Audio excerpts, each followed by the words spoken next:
In 1985, Anthony Ray Hinton was convicted of murdering 2 men in Alabama and sentenced to death. He was put on death row and spent nearly 3 decades in a 5x8 cell. All the while, he claimed himself innocent. On February 25, 1985, John Davidson, the 25-year-old assistant manager of Miss Weiner's Fried Chicken in South Birmingham, was taken into the restaurant cooler and murdered by getting shot twice in the head. Then, on July 1, 1985, Thomas Wayne Vason, the assistant manager of Captain D's in eastern Birmingham, was also shot and killed in the restaurant cooler. Both incidents were robbery homicides. There was no sign of forced entry at Miss Weiner's and no evidence was left. They identified the bullets in Davidson's head to be .38 caliber bullets. In the Captain D's, there was also no evidence of forced entry, and the only evidence was a smudged fingerprint. In Vason's autopsy, 2 .38 caliber bullets were removed from the body. Lastly, on July 25, 1985, a third robbery was attempted at Quincy's Family Steakhouse. The night manager, Sidney Smotherman, was a victim and was asked to pick a man out of a lineup of suspects. He determined the culprit to be Anthony Ray Hinton. No other eyewitness was at the scene, and Hinton could not be traced back to any of the crimes. Hinton's alibi was that he was working a night shift at a warehouse. The only link to Hinton and the crime was the set of bullets found on the scene and a gun found in Hinton's mother's home, 30 minutes upstate of Birmingham.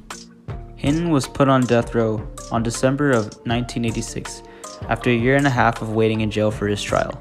He spent 30 years in his cell on death row. Hinton described his time there saying, "When you smell the smell, it makes you run to the toilet and throw up. This smell gets in your nostrils, and you couldn't get it out. Torture was it sitting there, 30 feet away from death's chamber, knowing that one day that's going to be me."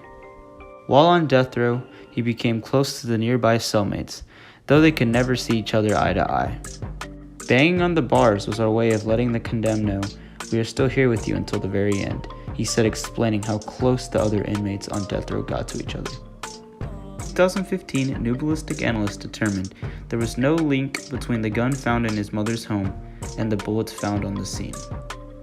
Without more evidence linking Hinton to the crime and for the claims of the deficient representation, they exonerated him and he walked out on Friday, April 3, 2015. Hinton was robbed from 30 years of his life. He said, "30 years ago, a judge proudly stood up and said, 'I sentence you to die.' 30 years later, no one had the decency to say, 'Mr. Hinton, we're sorry. We're sorry for what took place.' No one has said it." He is considering applying for compensation from the state, although out of 41 claims, Alabama has rewarded compensation to only one person, so his chances are unlikely.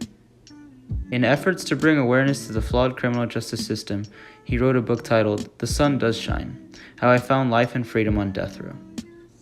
The sad reality is that Hinton is the 152nd person exonerated from death row since 1983, and there are still many people who have been wrongly convicted, often targeted for race and economic status. Hinton calls out the corruption, saying, "I call the death penalty to this day a form of lynching. It's not where they run to your house and burn you up without justification. Now, they do it in the name of the law. I was a victim of that and almost lost my life because they have that much power."